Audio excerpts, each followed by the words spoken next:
Well, now on to part 3. And this will be the last one. There should be a part 4. I still want to do the tractors we used to own, what happened to them. I know where a couple of them are at, but this is my white 270. This tractor was originally sold at Triscuit Incorporated, Sperry, New Holland, and Union City, PA.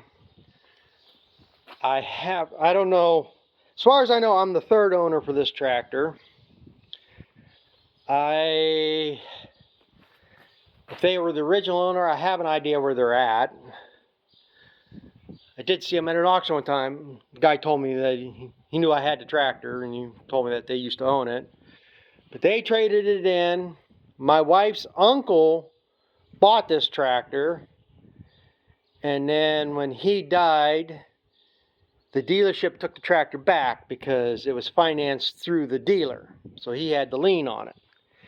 And I seen it on the lot, and I've always had a love for these white tractors. I like the styling of them and stuff.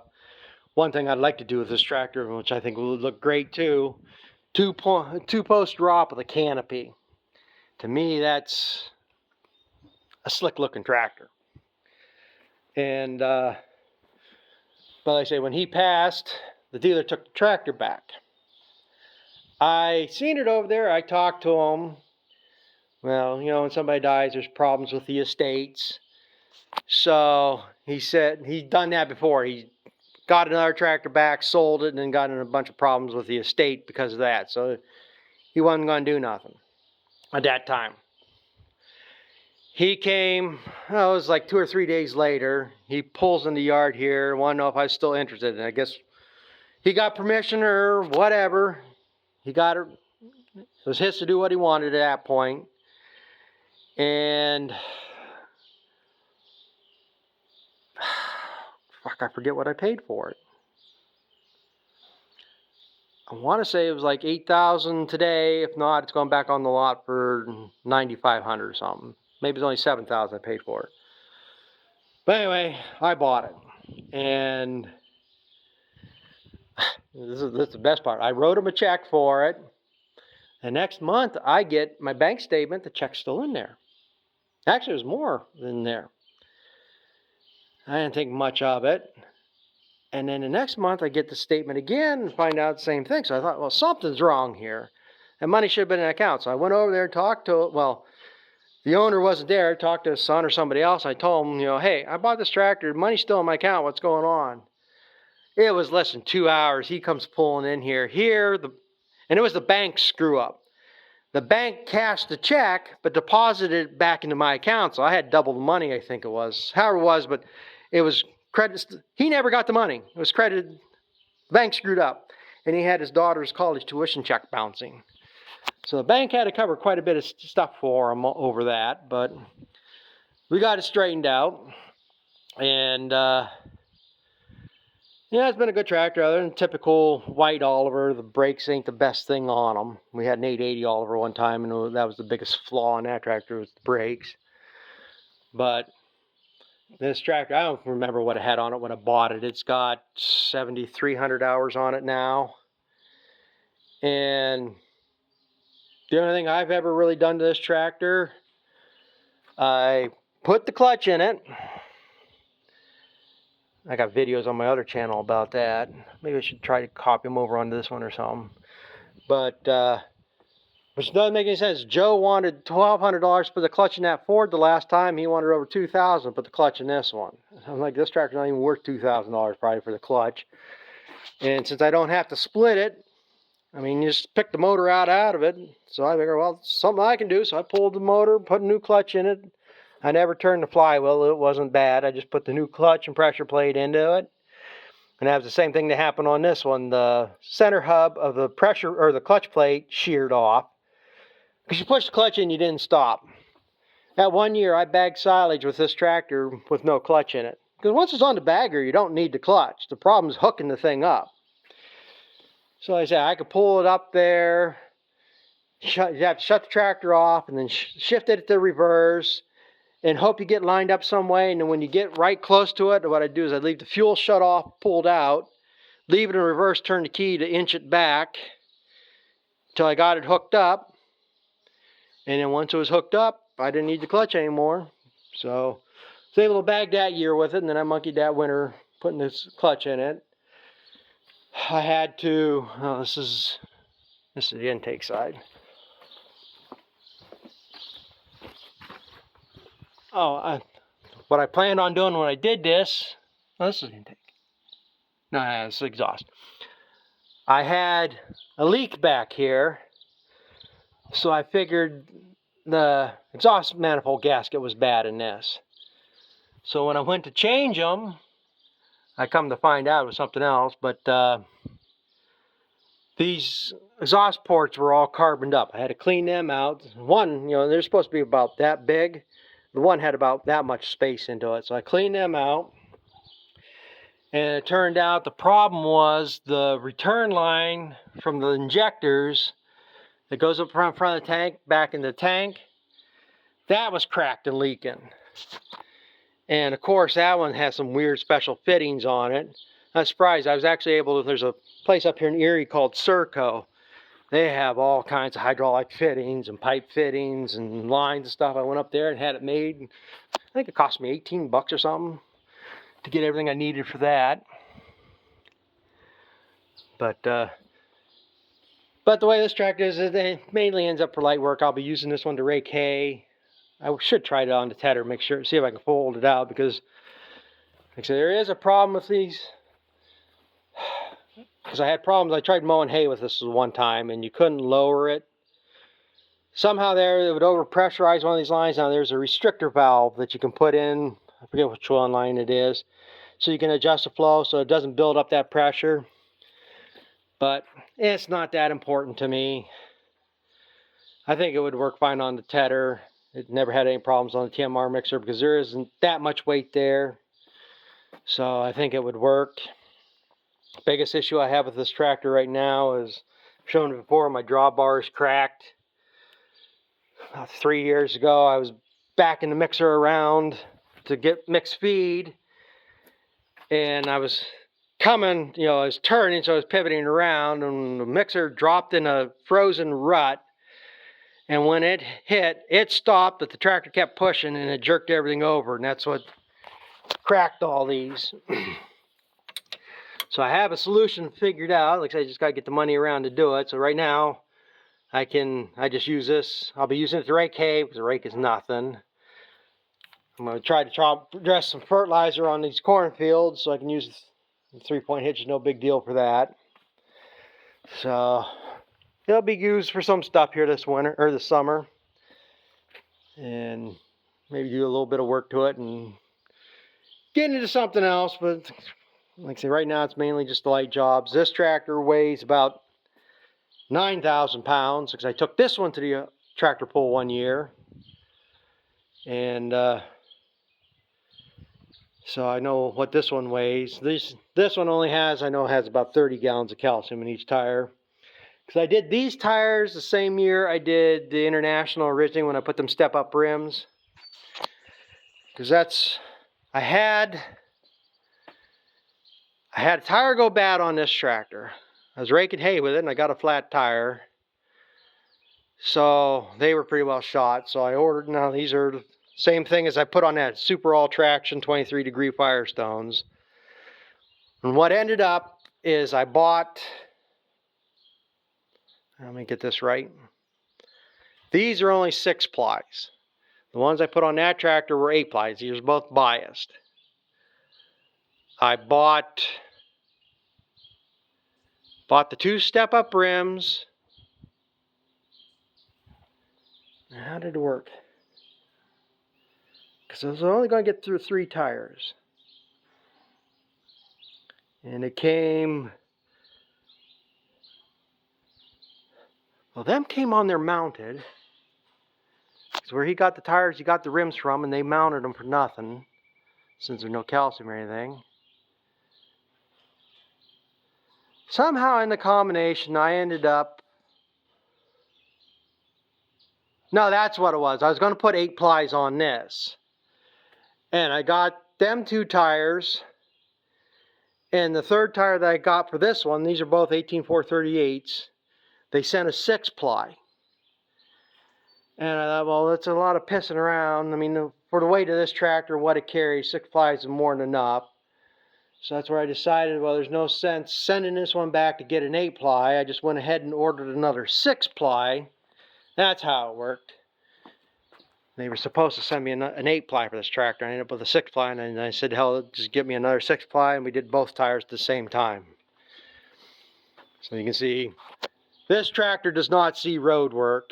I mean, it basically sits on the TMR mixer and the bale, or not the bale, TMR mixer and the bagger. So it sees very little road use. Very rarely does it get out into over 4th gear, you know. Pretty much stays around the yard. Years ago, yeah, I ran it back and forth more. But this became more just a power tractor for stuff local. Because like I say, I don't trust these brakes with much of a load on them. So that's why these are holding up so good. I mean, like I say, I put them on the same year, 2011. I remember that.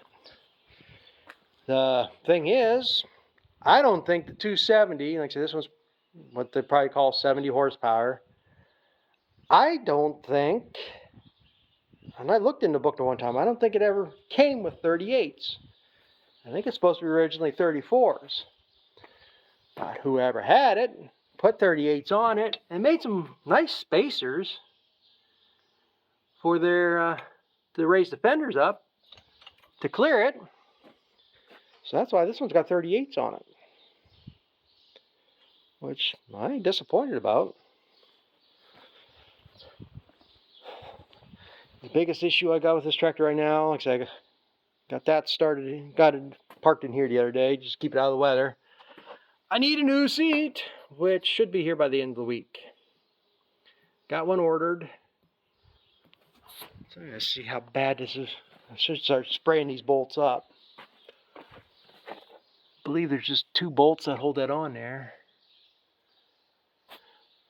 I have to look at it. I might get lucky. I think, according to the picture, I think I might have ordered the exact same seat that's on here. And it's one of them eBay deals. It might be a thing I can just slide that off that track right there and slide the other one on. That'd be nice if it would. Be a simple job. But like I say, as things sit and rust, things ain't gonna move very well. I have a feeling like that bolt there in the center is gonna have to be cut off. I'm hoping that's a bolt that goes all the way through and not a stud, and I won't be able to cut it. But I showed this there the other day.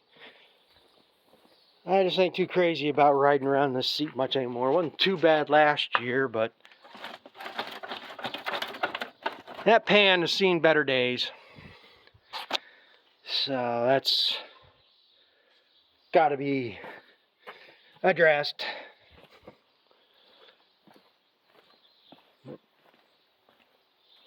So I gotta get these brakes adjusted up. I was actually surprised to start. I thought I had a battery that's bad in this. Maybe I did change that battery, but so it'll be going out doing some stuff here not too long. I don't know what else to tell about this. I guess the only other thing I didn't mention compared to the other ones, don't quote me on it, I think this is an 81 model, but again, it's something I was told. Well, I was told that International was an 81 model. And then when I looked it up on the, based off the serial number, it's a 78. So, who knows? It's kind of not relevant information anyhow, but again, I just don't know what else to really say about it.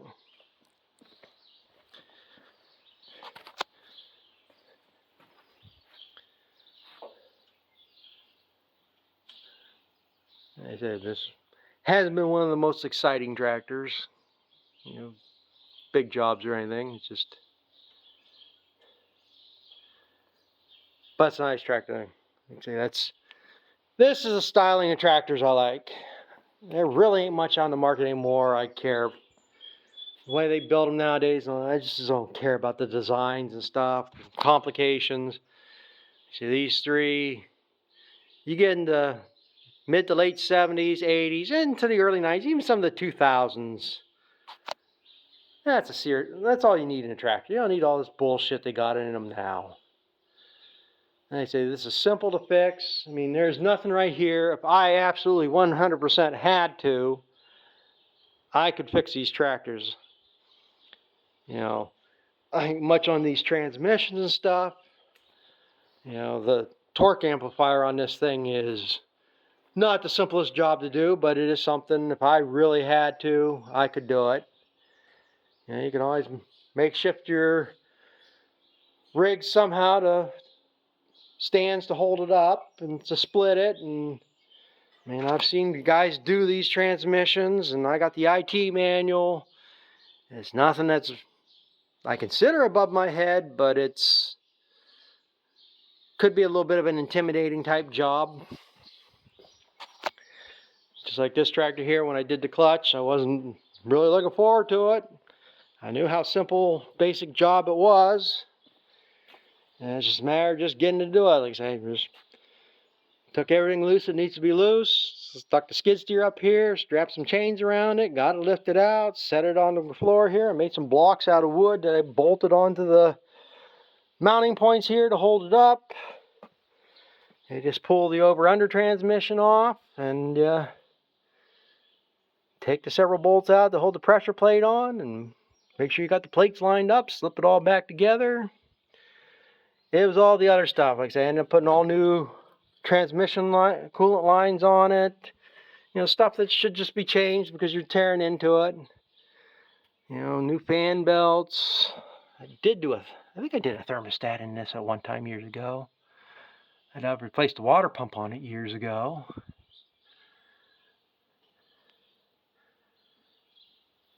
So like I say, it's just a matter.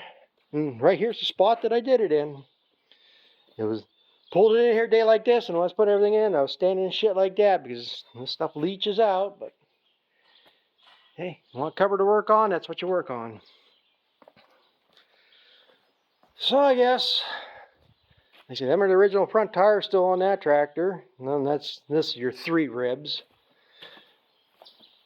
But this tractor doesn't have the weight on it that the other ones have, like I said, that Ford. Well, I really don't need that 600 pounds of weights on the front. The only reason I have them weights on that tractor is when I got in an argument, I mean, this goes back to 2009, 2010, when the township screwed up the road and they treated me like shit. I didn't know what the hell I was talking about. Oh, this can't be the problem. Yeah, they put the ridges in the road, and I was thrown out of the tractor seat. I was thrown into the steering wheel. I've had the front end of the tractor come off the ground. So I put them weights on because of that. Normally, for years, I ran it without the weights. And then they just got to the point, well, 600 pounds ain't that much weight. And it's a pain. Well, it's not that big of a pain, but, you know, back and forth, back and forth. It's just, well, leave them on. So, but I guess that's about as much as I can say about this. I'm just rambling on here now and making an overly long video. So I guess with that said, if you like this series, you know, it's going to be a part 3. I don't know if I'll put this in a playlist with the history of farm or just make a separate playlist of the history of the tractors. And then, you know, leave a comment, rate, subscribe. And I say, as soon as I can figure out, like I said, I just don't want to stand there and talk about the other tractors. I'm trying to figure out how I can piece in something to reference these other tractors. Well, I did mention about the 8N and 9Ns we had before, and I won't even mention that. And the John Deere B I've mentioned before. But there is 4 other tractors that we used to have. And how they ended up going where they went, and like I say, one I know for sure where one's at, and he's invited me over to look at it because it's all restored, but I never got over there to look at it, so someday maybe. But I think I'm gonna go move that old tire there and get working on the job I should today. So thanks for watching. Like I say again, comment, rate, subscribe, and we'll catch up with you later.